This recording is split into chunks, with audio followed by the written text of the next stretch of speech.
Hey everybody, Dustin Mods Repairs back again here, working on this 2002 RSX Type S. This kind of goes along with the troubleshooting we're having after the throwout / release bearing was replaced in the transmission.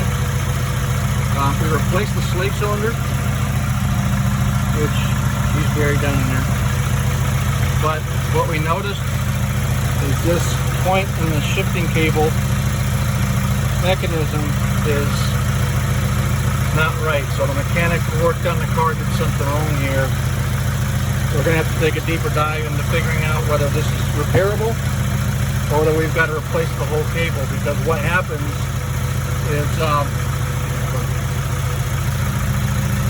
when we try to shift, particularly in the first gear, you're going to watch this shift over. See that?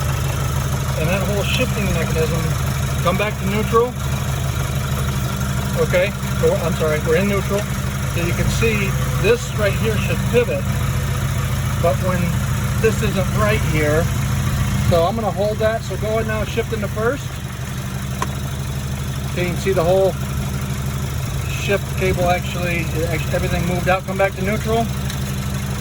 Okay, it should stay in line. But when I take my hand off, watch the shifting mechanism. Go into first.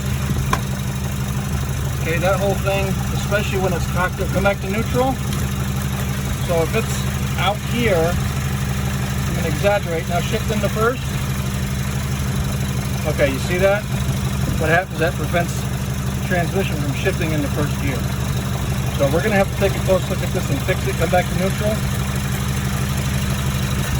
And yeah, we'll get some feedback on this, let you know, but you can at least see how it's supposed to work. So we actually have problems in first, third, and fifth gear because of that. Second and fourth, we're fine. So hopefully this helps somebody out at least in understanding this, and we'll let you know for sure if this fixes our issue with getting into those gears.